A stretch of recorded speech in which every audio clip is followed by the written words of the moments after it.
آج صبح سے اسلام آباد میں کچھ لوگ جو ہیں وہ اس خدشے کا اظہار کر رہے تھے کہ شاید پنجاب میں کوئی گورنر راج لگانے کا منصوبہ زیر غور ہے. ظاہری بات ہے آپ تو کہیں گے کہ مجھے نہیں پتا، لیکن یہ بتائیں کہ یہ اس وقت پریزیڈنٹ میں اور پرائم منسٹر میں گورنر پنجاب کی وجہ سے ایک ٹگ آف وار تو چل رہی ہے نا، ایک رسا کشی چل رہی ہے، اختیارات کی جنگ چل رہی ہے.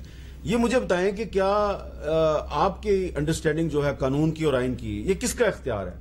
وزیر اعظم صاحب بار بار لکھ رہے ہیں صدر صاحب کو کہ گورنر پنجاب کو تبدیل کریں، وہ کیوں نہیں تبدیل کر رہے؟ یہ اختیار کس کا ہے؟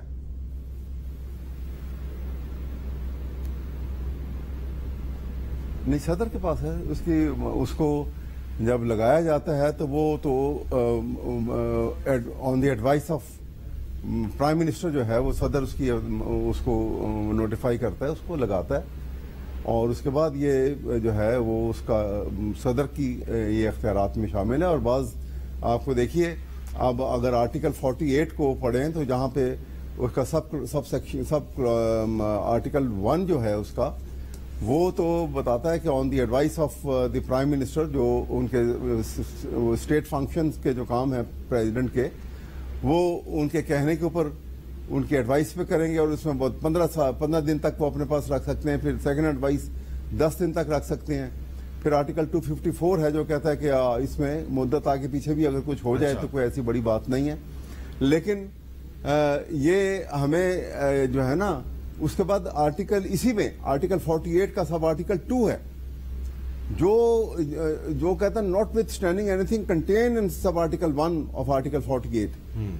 وہ ایکسکلوسیو جورسڈکشن بعض جو ہیں وہ پریزیڈنٹ کو دیتا ہے. تو ہمیں بات یہ ہے کہ ہمیں اس کی مس انٹرپریٹیشن کر کے اپنے آپ کو کوئی ایک اپنے آپ کو بڑا دکھاتا ہے، اور وہ جو ہوتی ہے نا jealousy to exercise of authority, وہ اس کو ہمیں بالا طاق رکھ کے ہمیں سوچنا چاہیے کہ پاکستان کو بچانے کے لیے اور آئین کو سموتھ رننگ کے لیے اگر ذرا غور سے دیکھیں اور ذرا صبر سے کام لیں تو آپ دیکھیں گے کہ آئین میں ہر چیز کی ریمیڈی موجود ہے.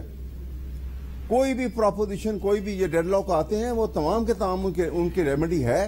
لیکن جہاں ہم اپنے ڈیزائر کے مطابق آئین کو استعمال کرنا چاہتے ہیں اور اپنی امبیشن کو آئین سے بڑا بنا لیتے ہیں تو وہاں پہ پرابلم کریٹ ہوتی ہے. اور یہ وقت ہے اس سے اجتناب کرنے کا.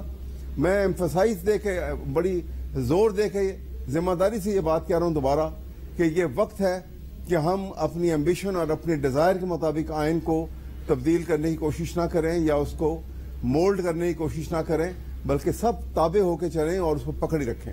اسی میں پاکستان کی سالمیت اور بقا ہے.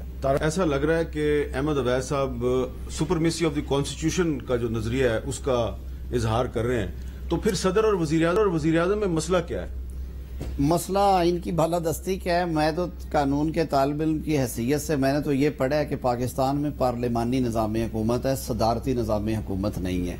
میں نے تو ابھی ریسنٹلی سپریم کورٹ کی ججمنٹ بھی ایک پڑھی ہے قاضی فائز صاحب کے کیس میں. 10 رکنی بینچ نے کہا کہ ہمارے سسٹم میں صدر کا وہی رول ہے جو انگلش ڈیموکریسی میں کوئین آف انگلینڈ کا ہے. آج مجھے تو یہ پڑھایا گیا کہ صدر کے جو اختیارات ہیں وہ وزیر اعظم اور کابینہ کے دیے گئے اختیارات ہیں اور اس سے آگے کچھ نہیں ہے.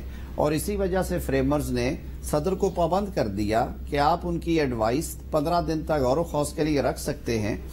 وہ اس لیے تھا میرے خیال میں جب آئین بنایا گیا کہ بہت زیادہ چیزیں اکٹھی ہوتی تھی جو احمد اویس صاحب نے کہا 254 کے تحت صدر کے پاس کچھ ہے اختیار مدت کو متعین کرنے کا. نہیں سر، میں عرض کرتا ہوں، دیکھیں یا تو ہم اس بحث کو سمیٹے یہ بات کہہ دیں کہ پاکستان کے جو بنیادی آئینی ڈھانچہ ہے وہ پارلیمانی نظام حکومت کا نہیں ہے. آدھا تیتر آدھا بٹیر نہ فریمرز نے بنایا تھا نہ ہے.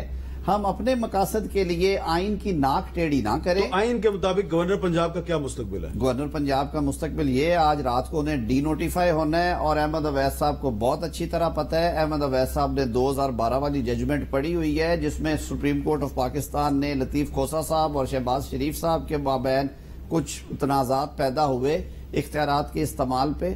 تو سپریم کورٹ نے کہا کہ جب وہ آئینی مدت پوری ہو جاتی ہے 15 دن کی اور 10 دن کی، کنسرن ڈپارٹمنٹ کو یہ اختیار ہے کہ وہ خود بخود نوٹیفیکیشن کرے. میں وکیل نہیں ہوں، مجھے وکیل کا پتہ نہیں. انڈیا میں پارلیمنٹ فارم ہے، کیبنٹ نے ریکمینڈ کیا تھا صوبے کی اسٹیٹ گورنمنٹ کو ڈسمس کرنے کے لیے. پریزیڈنٹ نے نہیں کیا تھا اور وہ رہ گئی تھی.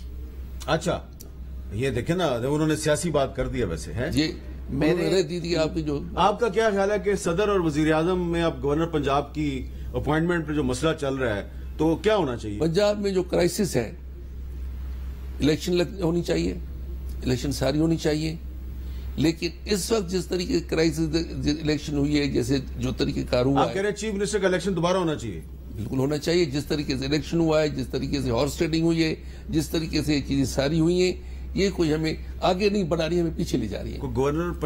گورنر راج کا خطرہ تو نظر نہیں آ رہا پنجاب میں؟ کوشش تو بہت ہوئی ہے، بہت کوشش ہوئی ہے، لیکن میرے خیال میں ہاتھ نہیں پکڑایا کسی نے. کسی نے تو صدر صاحب کو دے نا پھر آپ کریڈٹ. صدر عارف الوی صاحب نے ہاتھ نہیں پکڑایا. میں سمجھتا ہوں کہ جو افواہیں تھی وہ افواہیں ہوتی نہیں ہیں، کیونکہ بہت سارے لوگ سمیت میرے بڑے بھائی احمد اویس صاحب کے 2 دن سے اسلام آباد میں ہی تھے. نہیں اب وہ لاہور چلے گئے. ہاں تو لیکن آپ گھبرائے نہیں. ویسے احمد اویس صاحب آئین اور قانون کی بالادستی کے حامی ہیں. احمد اویس صاحب مجھے پتا ہے آپ نے کہیں جانا بھی ہے. آج اسلام آباد ہائی کورٹ میں ایک کیس کی سماعت تھی، تو اس میں جو چیف جسٹس ہیں اسلام آباد ہائی کورٹ کے جسٹس اطہر من اللہ صاحب، انہوں نے کہا کہ پی ٹی آئی کو شاید عدالتوں پر اعتماد نہیں ہے، جلسوں میں عدالتوں پر الزام تراشی افسوسناک ہے، سیاسی بیانیے بنائے جاتے ہیں کہ عدالتیں رات کو کیوں کھلتی ہیں. تو اگر عمران خان صاحب کو اعتماد نہیں تو کسی اور عدالت میں اپنا کیس بھیج دیں. 2014 میں بھی رات 11 بجے پی ٹی آئی ورکرز کی رہائی کا حکم دیا تھا. یہ اطہر من اللہ صاحب نے ان کو یاد دلایا. میں نے آپ سے پوچھنا ہے کہ کیا رات کو عدالت کا کھلنا یہ قابل اعتراض ہے؟ آپ نے کبھی رات کے وقت عدالت کی پروسیڈنگ میں حصہ نہیں لیا؟ آپ نے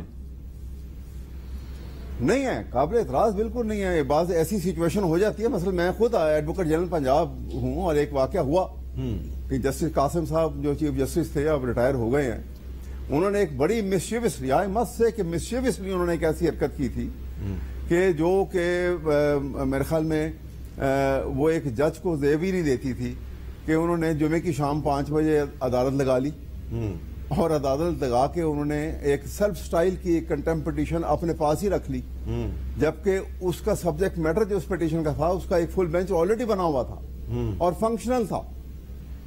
اور اس میں انہوں نے فوراً چیف سیکرٹری کو بلا لیا، پرنسپل سیکرٹری کو بلا لیا، فنانس سیکرٹری کو بلا لیا اور سب کو کہا کہ جی یہ اس میں جو کنٹمپٹ کا ایشو ہے اس کو فوراً ریزالو کر لو، کل 11 بجے تک کر کے لے آؤ، ورنہ چیف منسٹر کو بھی میں کنٹمپٹ میں لے جاؤں گا اور سب کے خلاف کارروائی کروں گا اور میں سنڈے کو 11 بجے تک عدالت لگاتا رہوں گا. اور جمعے، اور یہ آپ یاد رکھیے کہ وہ منڈے کی صبح 9 بجے ان کا ریفرنس تھا ان کی ریٹائرمنٹ کا. اچھا، تو وہ ایسی خطرناک صورتحال میں جو انہوں نے کریٹ کر دی تھی، تو ہفتے والے دن میں نے رات کو لیٹ نائٹ میں نے اطلاع کی سپریم کورٹ کو اور آنریبل سپریم کورٹ نے اس میں وہ ایک بینچ بنایا چھٹی والے دن، باقاعدہ بینچ بنا ہفتے والے دن، اسپیشل بینچ بنا اور انہوں نے باقاعدہ ہیئرنگ ہوئی. ہیئرنگ میں انہوں نے وہ سارے آرڈر سسپینڈ کیے جو اس نے کیے تھے. تو بات یہ ہے کہ جب بھی عدالت جو ہے نا اس کی امپارشلٹی کے اوپر انگلی اٹھانی نہیں چاہیے، لیکن عدالت کو بھی انتہائی احتیاط کی ضرورت ہے کہ وہ ایسا موقع فراہم نہ کرے. پاکستان ہر طرف سے جو ہے وہ خطرات میں گھرا ہوا ہے. ایڈورس فورسز جو ہیں وہ عمل پیرا ہیں فار ملٹیپل فیکٹرز. یہ وقت نہیں ہے کہ ان کی بات کی جائے تو پھونک پھونک کے قدم رکھنے کے. وہ جس طرح میر تقی میر نے کہا تھا نا کہ لے سانس بھی آہستہ کہ نازک ہے بہت کام، آفاق کی اس کارگاہ شیشہ گری کا. تو یہ میرے خیال میں ہماری جوڈیشری کو یہ شعر پلے سے باندھ لینا چاہیے. یہ سیاستدانوں کو بھی پلے سے باندھنا چاہیے کہ لے سانس بھی آہستہ کہ نازک ہے بڑا کام.